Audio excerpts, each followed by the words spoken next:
Welcome to Reductio, Adventures and Ideas. I'm your host, Andrew Lavin. Reductio is a show about philosophy, about ideas, and about understanding ourselves and our world more clearly. Brought to you by Inverted Spectrum Media.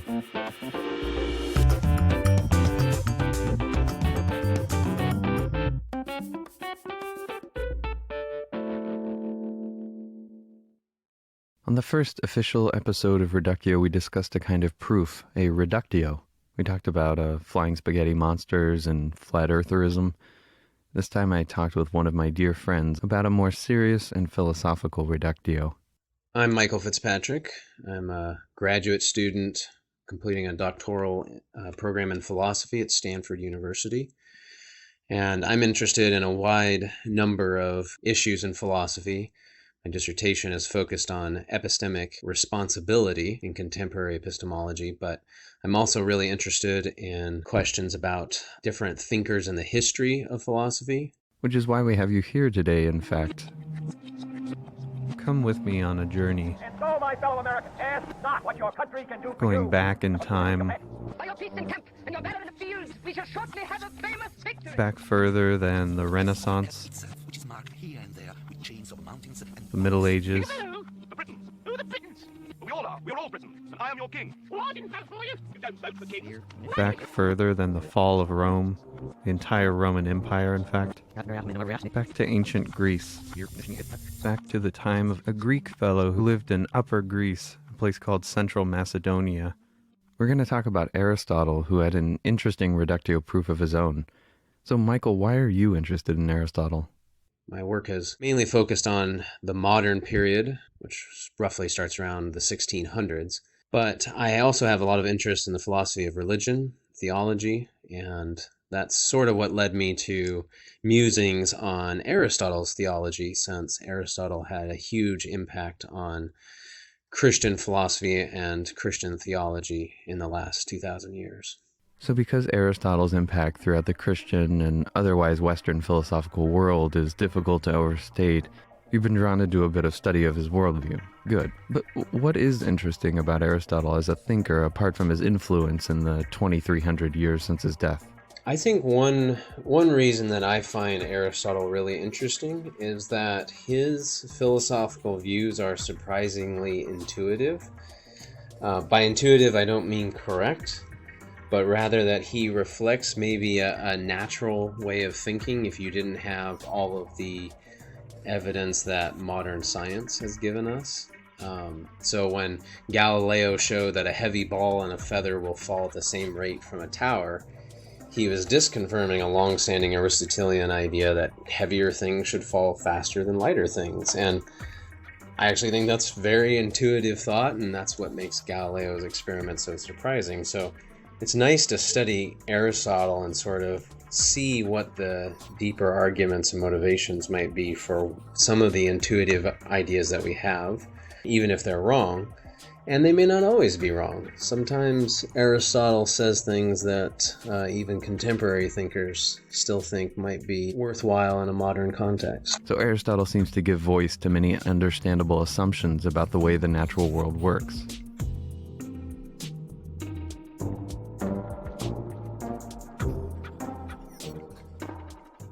This Aristotle character lived in Greece and the Balkan Peninsula more broadly around the years 384 to 322 before the Common Era. So, Michael, who was this guy, this Aristotle? Aristotle was probably a genius.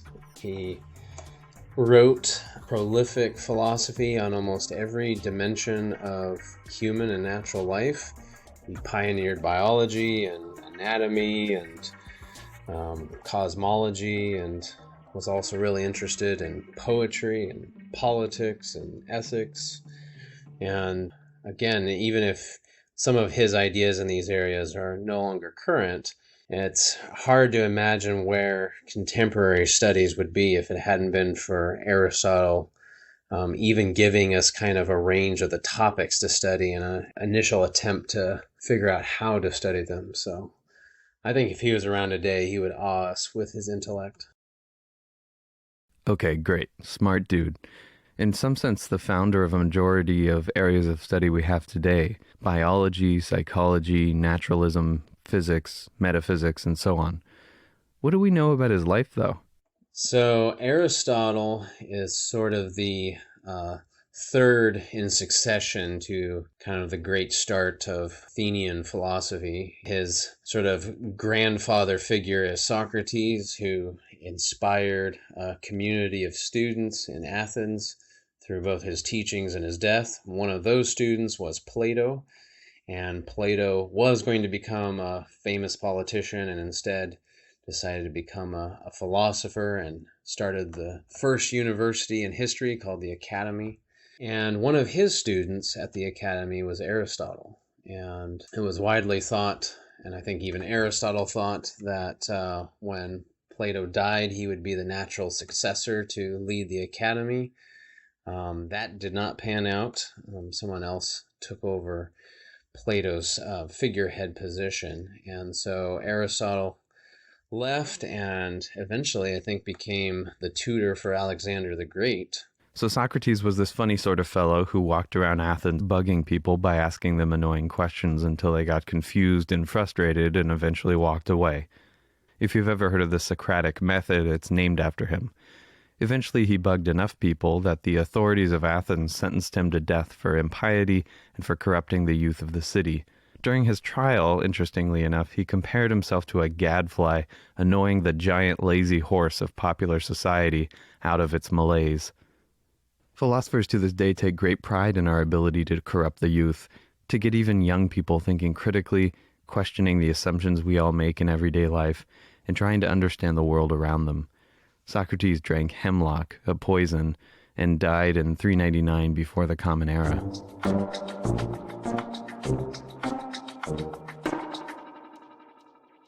Plato, Plato, not Play-Doh the clay, silly, was one of Socrates' students, an athletic wrestler type who took physical fitness and intellectual training very seriously.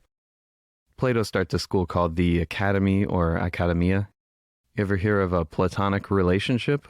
Well, that's named after this guy.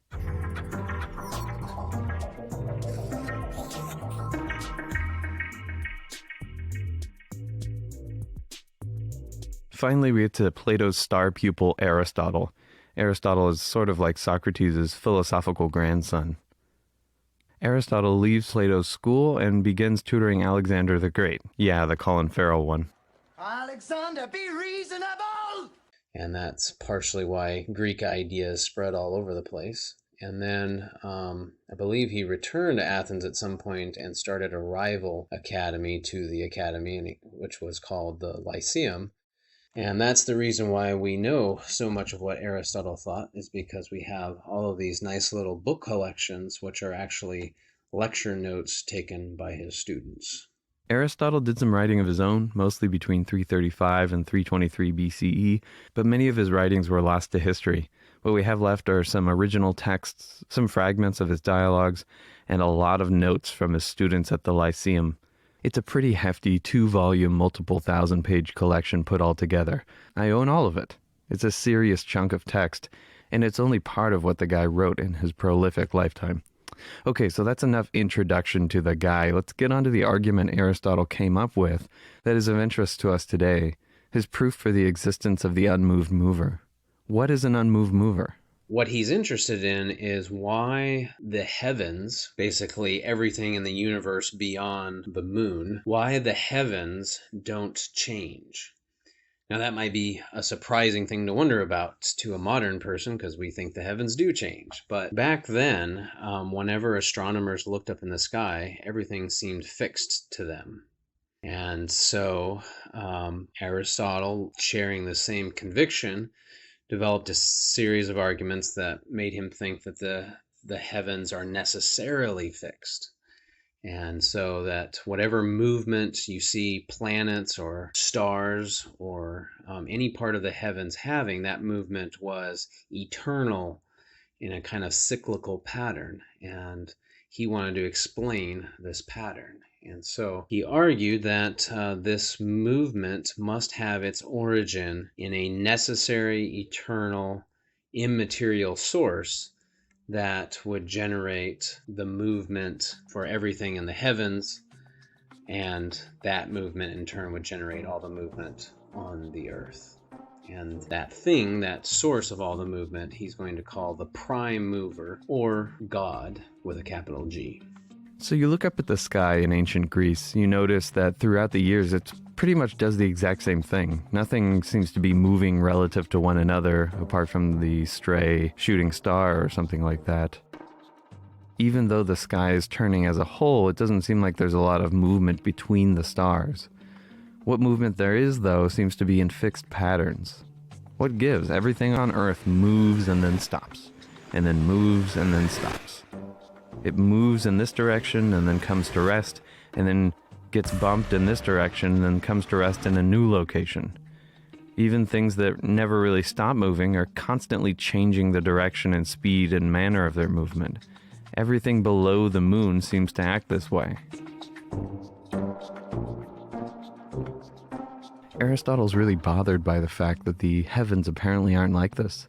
They move and move and move and move, never stopping and starting, never changing their motions, just remaining fixed in their apparently eternal circular motion. In a word, Aristotle thought the explanation for the movement of the heavens was God, an unmoved mover, or a source of movement that itself needs no external source of movement. Something that causes change in other things while never itself changing or being caused to do anything at all. So I interpret Aristotle as a polytheist. So there are many gods, or at least I should say many unmoved movers. And I also think that he doesn't think the prime mover caused the movements of any of the other unmoved movers, because then they wouldn't be unmoved. So I suspect that he wants to give these the label of God because these are the entities in the universe that bear the closest resemblance to the Greek mythology of his day. So he's actually giving a kind of philosophical explanation for the kernel of truth in the Greek myths as he understood them. So when we say God, don't think of the Christian God or the Jewish God. Remember that Aristotle is living about 360 years before Jesus was killed, no Christian religion, and as far as we know, very little interaction with the Jewish and Zoroastrian religions. So Aristotle was working within the Greek theological context. No! I created them, and they rewarded my love with defiance. Let's walk through his proof step by step. There are 6 steps. We'll take it nice and slow. What we're doing here is called rational reconstruction. We're taking what Aristotle actually said, and then we're reconstructing an argument based on his writings, assumption by assumption, step by step. Even though Aristotle didn't literally write or say everything here, it's quite clear from what he did say that he meant his argument to be understood in something like the following way. I love reconstructing arguments. I do it with my students every semester, and for some reason I get a really big kick out of it. I think it's like having this tool that took years to develop, and now that I've got it, I really love putting it to use. So the first premise we've already talked about, and that is that the motion of the heavens is unceasing and unchanging. Aristotle first observes that the heavens are moving in a fixed pattern that never seems to change. The motion isn't winding down towards a stationary state or winding up from a state of less motion. So it's the same kind of motion, always has been, always will be, and it will never stop. The motion never changes. Since we now believe this to be false, we'll talk a little later about whether there's a version of Aristotle's argument that still works. For now, let's enter into Aristotle's world a bit and accept that there's this freaky kind of motion up in the heavens that never ceases, and there's no starting point or end point. It just moves constantly in a circle. Simple enough. This is the first claim of the argument. The second premise is that the movement of any entity requires some mover to cause it. What's an entity? It's just a fancy word for a thing. Anything or any entity that moves needs to have a reason for it to move. A pusher, a puller, a force, some momentum, or something like that. Think about this in a very intuitive way. If you have a rock on the ground, that rock will be there until you walk by and you kick the rock, or you take a stick and you push the rock around, or maybe a rock slide happens that pulls the ground underneath the rock out from under it.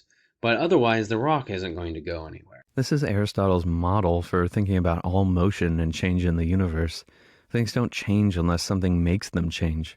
Sometimes that source of change comes from within, like when puberty happens in human beings because of the natural switching of genes on and off throughout a human life. No external force here. Most times, though, the source of any change or motion is something outside.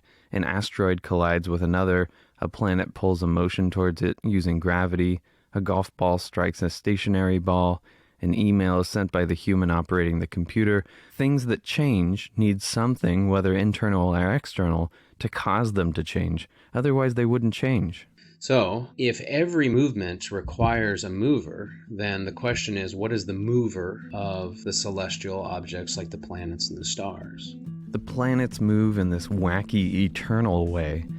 Everything that moves requires a mover or a cause of its movements.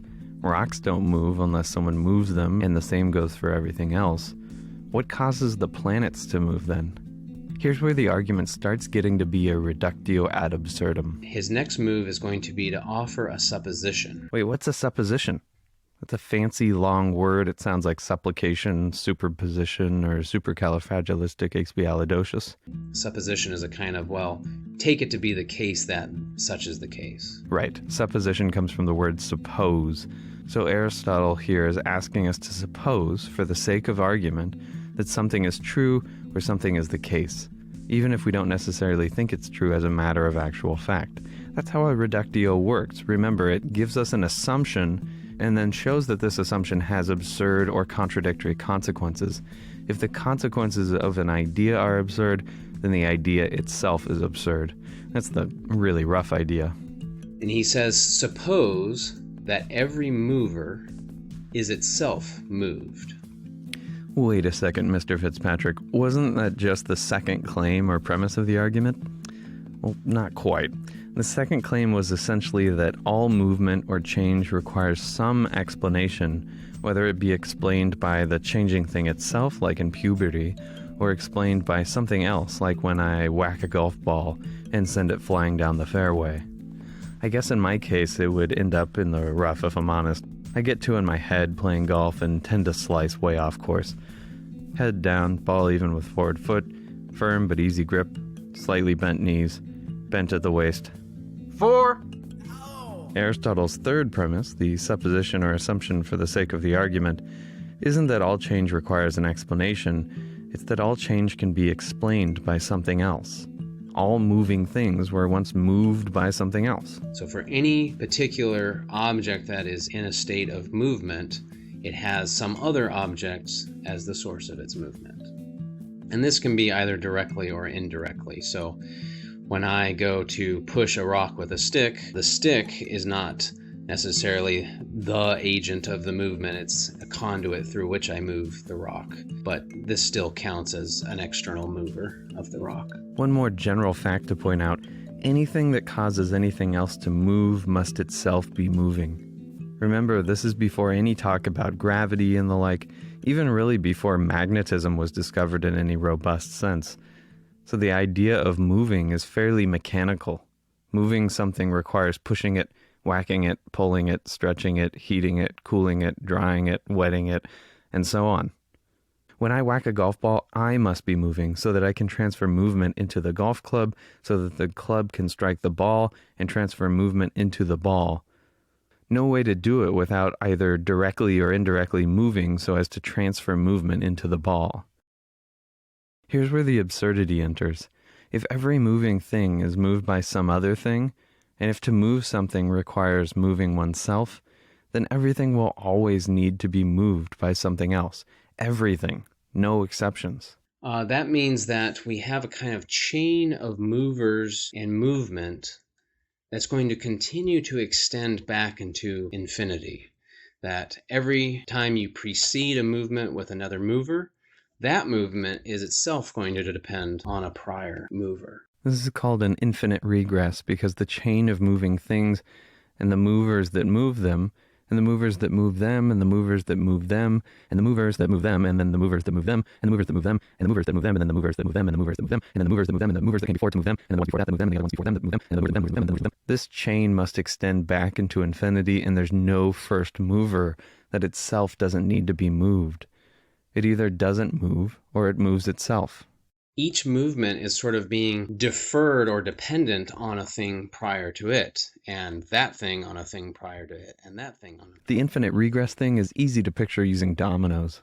So if you have, say, a particular domino, and you've got a kind of line of dominoes, imagine that you explain the fall of one domino by the fall of the domino that preceded it. Well, what caused that domino to fall? Well, the domino before it, and so on and so on. But if it's all dominoes all the way back into infinity, then you sort of begin to wonder, well, how did this falling of dominoes ever get started? There was no first domino to fall, which would lead to the fall of all the rest of the dominoes. You might think that's fine because lots of things don't need something else to move them. I was just sitting there just now listening to the dulcet sound of Andrew's voice, and then I got up to get a drink of water. I moved myself. No need to posit something that moves me because I moved myself. This is a really tempting strategy at this point. Aristotle does, however, have a response. Now, one thing to note in my analogy of the dominoes is that that's not actually quite how Aristotle thinks about the motion of the celestial bodies.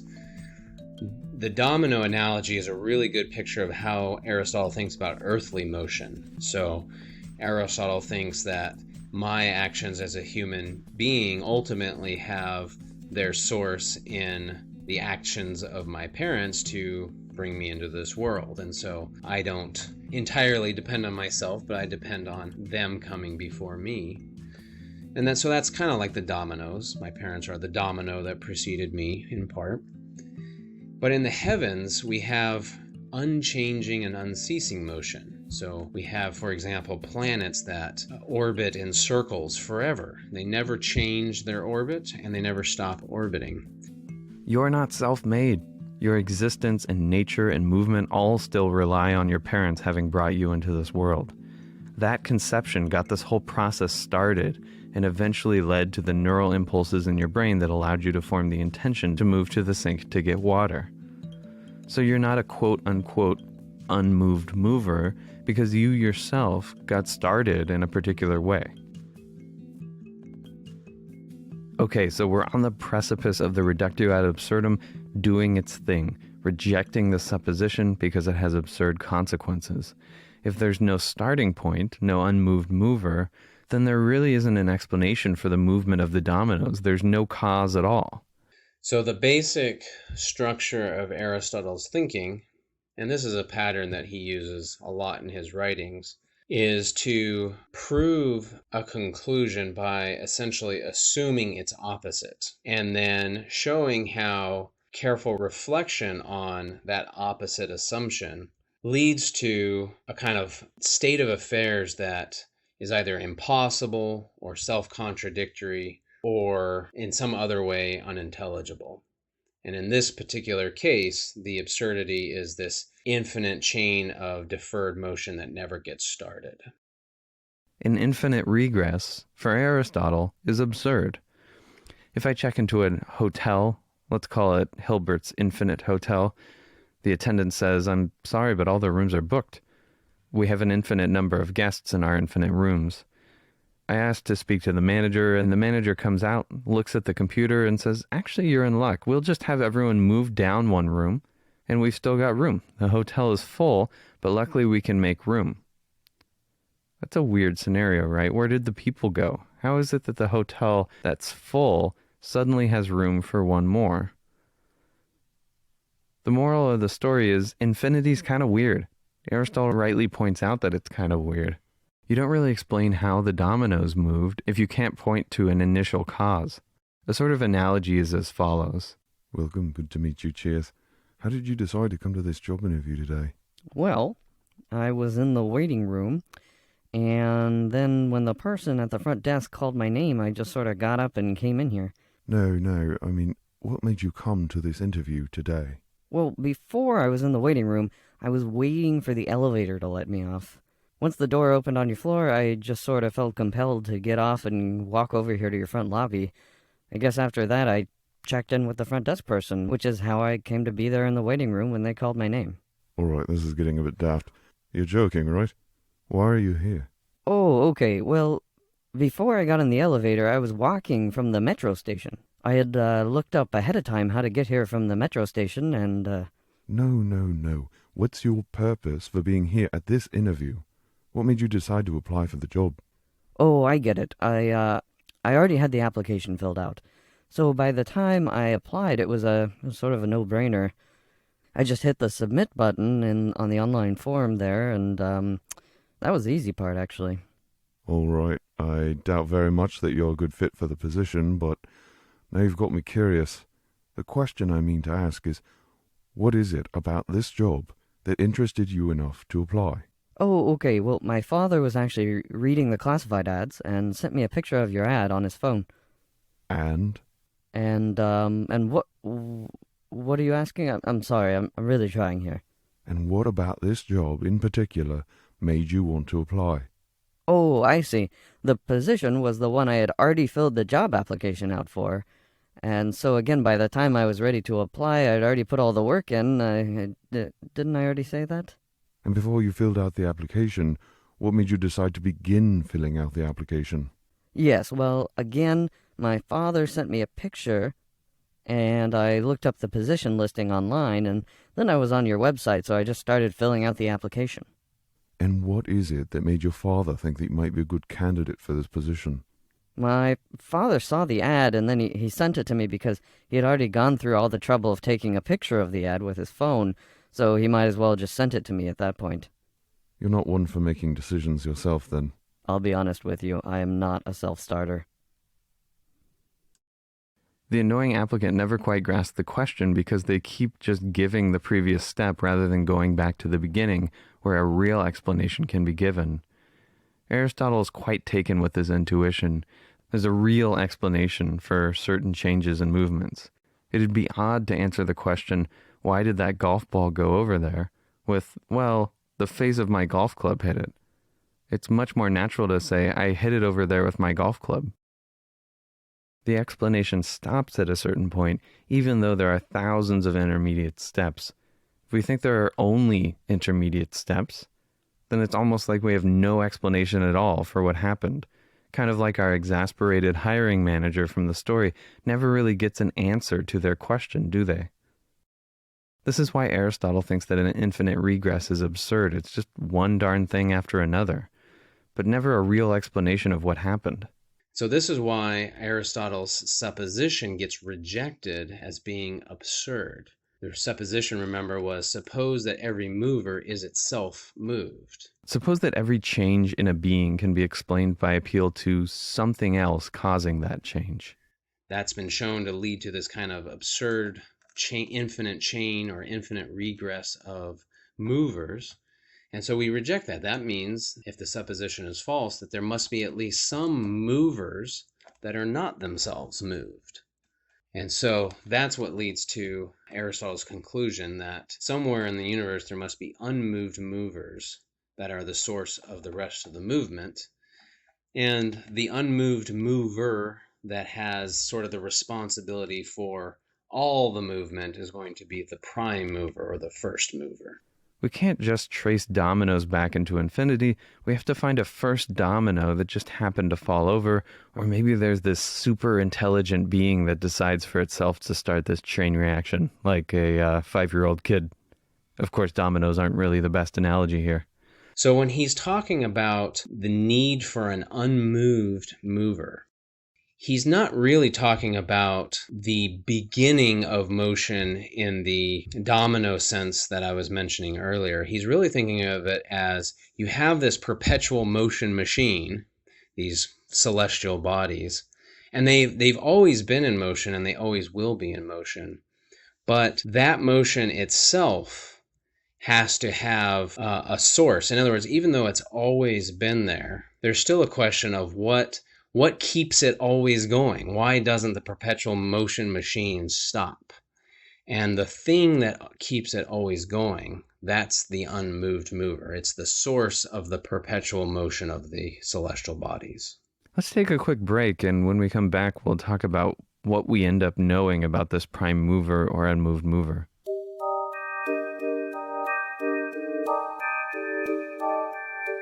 Please do subscribe to the podcast using a podcast app or iTunes. My personal favorite is an app called Pocket Casts. If you're aching for a show that incorporates philosophical ideas that's just as, if not more, engaging and fun as Reductio, I've included a link to the homepage of a fantastic show called Hi-Fi Nation. That's phi or phi as in the Greek letter at the beginning of the Greek word philosophy. So Hi-Fi Nation. Some amazingly good episodes there. I recommend as gateway episodes The Wishes of the Dead and Cover Me Softly. Just fantastic stuff.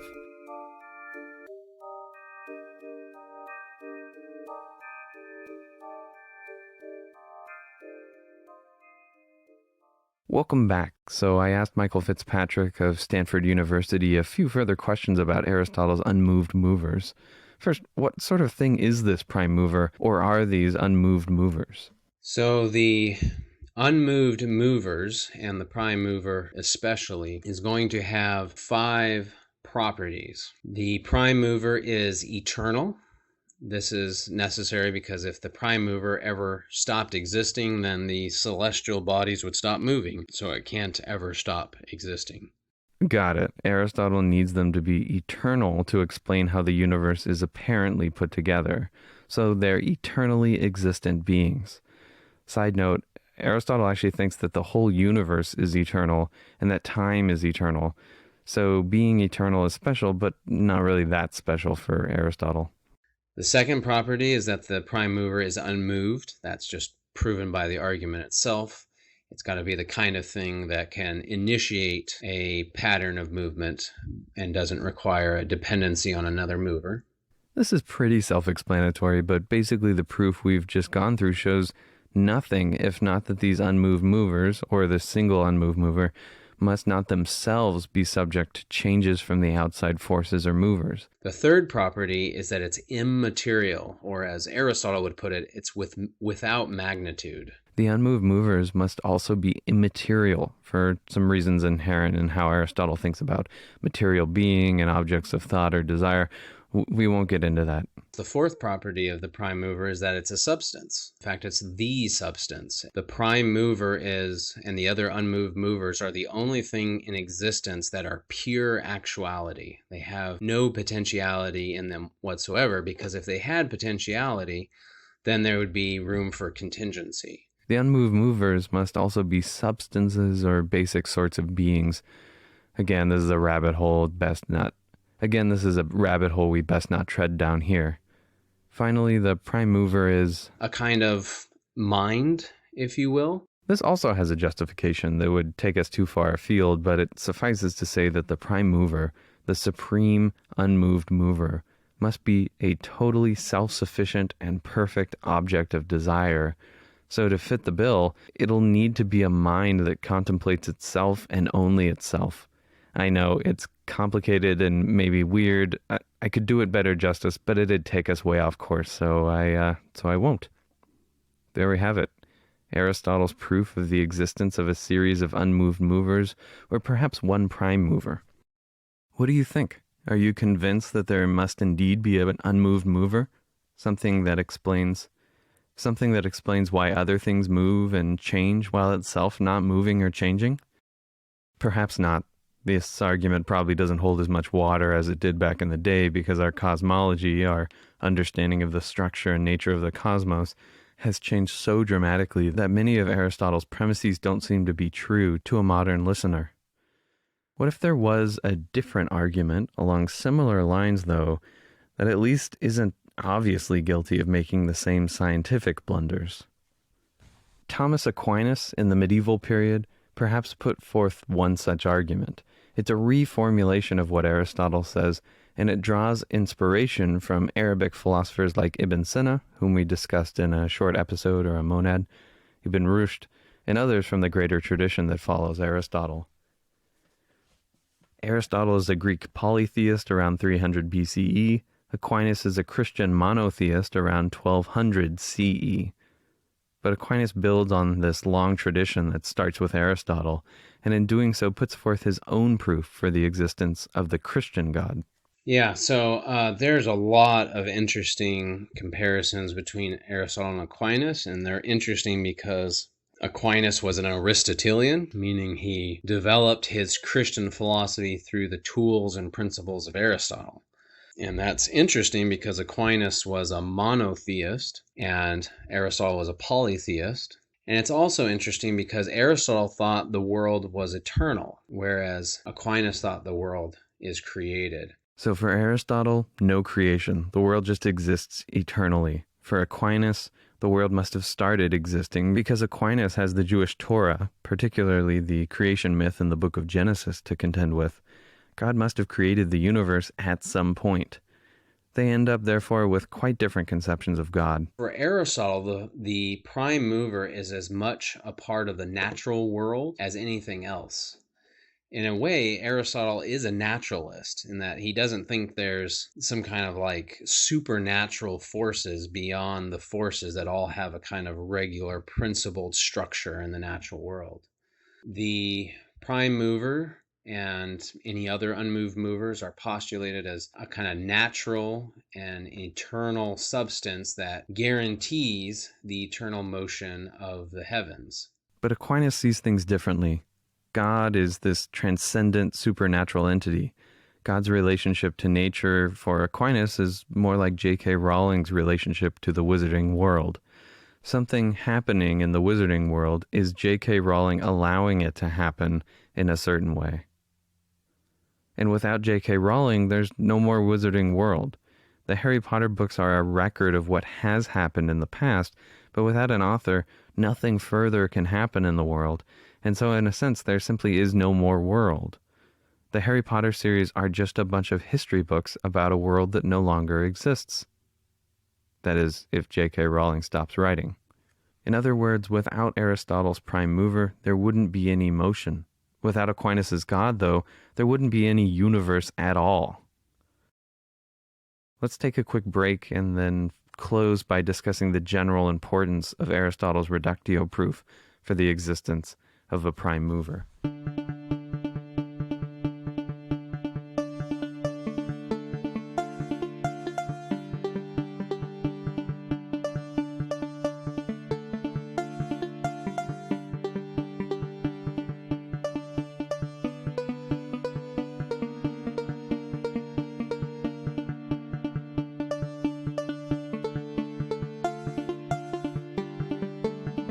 Okay, so there are some obvious problems with Aristotle's argument. For one, he takes as a central premise that the circular motion of the heavens is in fact eternal.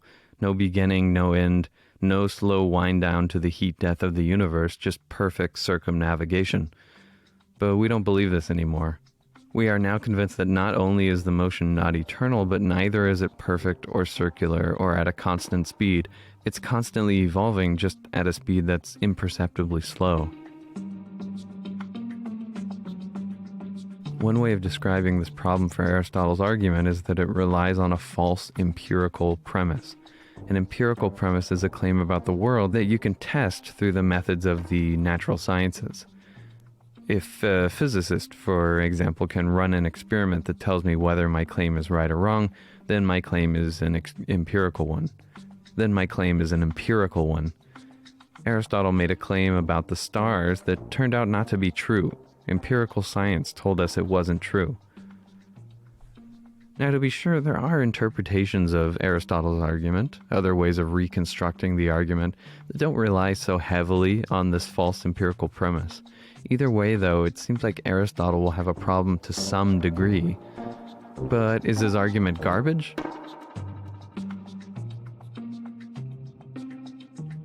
Well, it's a funny question. In a sense, yes, his argument is just a bad argument because it has a false premise. But that's not too interesting because there are always lots of little tweaks one can make to improve an argument. So can we do that to Aristotle's proof?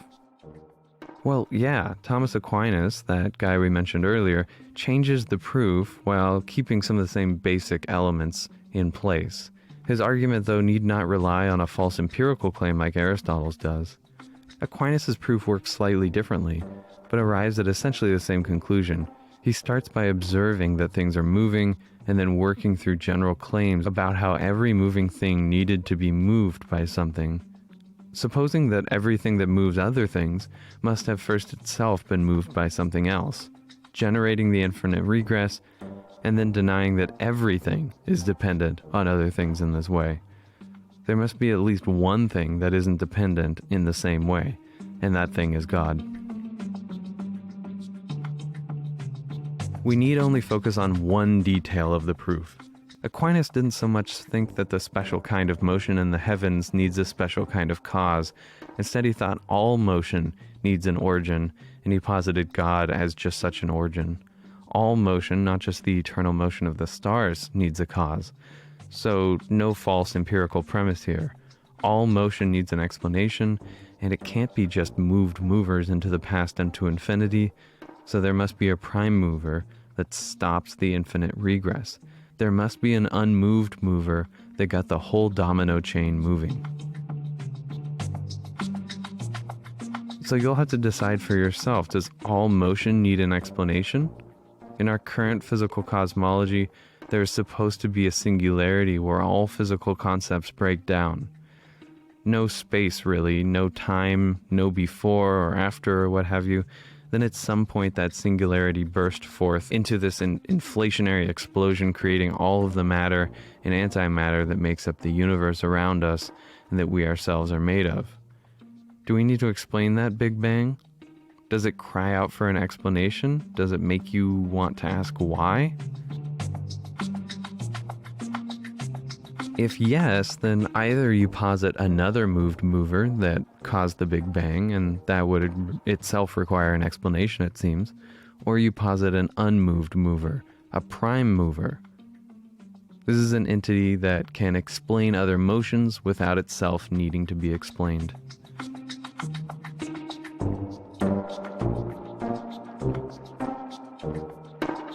A different way of putting a very similar idea comes from Kalam, or rational theology in the classical Muslim world, roughly around 800 in the Common Era. Here's the thought. Contingent events are events that could have gone another way. They could have turned out differently. So to make it more concrete, if I'm wondering why the tables at the wedding reception are round rather than square, someone might respond with, because that's what the bride and groom wanted.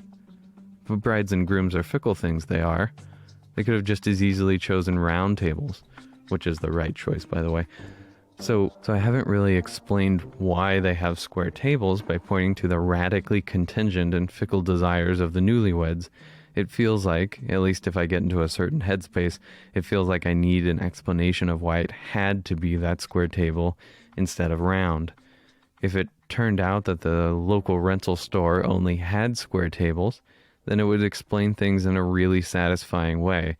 It would show me that there really wasn't any contingency or chance there at all. They had to choose square tables.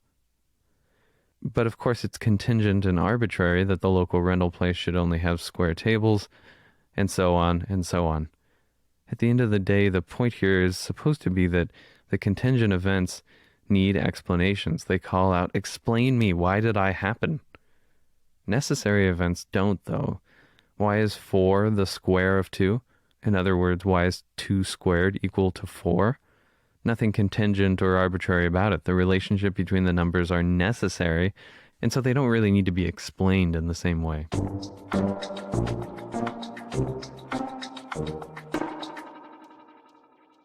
Kalam theologians thought that since everything that happens in the world is contingent, and indeed the existence of the natural world itself is contingent, it could have just as easily not existed. And indeed, the existence of the natural world is itself contingent. It could have just as easily not existed. Since all these things are contingent, we need a non-contingent or necessary cause that we can point to in order to explain these contingencies. We can't just keep positing more contingent events.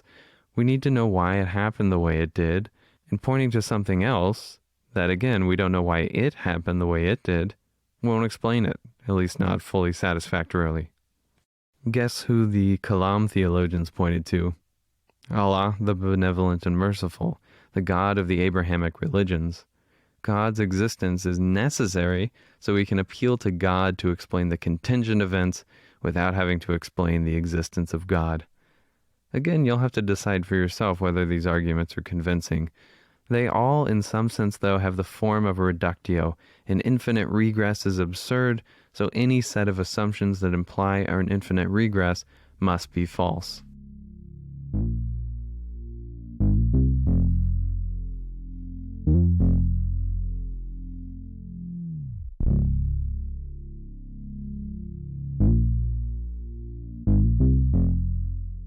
Thank you once again for joining us here on Reductio. Thank you so much to my good friend Michael Fitzpatrick for taking the time and energy to educate us on Aristotle's prime mover. All aboard, next stop will be the promised full episode involving the trolley problem. What is it, and how might we get ourselves out of it? Now that you've heard a little bit about famous philosopher and theologian Thomas Aquinas, you might be surprised to learn that he wrote some plays, and they're not very well known, but one of the interesting things about his plays is that he didn't want humans to play the roles at all. In fact, at one point at the beginning of one of his scripts, he said something peculiar. He said, Is unnecessary. Actually, God can do all of those roles. if you want to support us, you can leave a review on iTunes and Google Play. That would be very, very helpful. There's a link in the show notes. You can also support us at patreon.com/reductio. Thank you so much for listening, and thank you to all of our current Patreon supporters. Your support means so much to us. This has been a production of Inverted Spectrum Media. Until next time, I'm Andrew Lavin.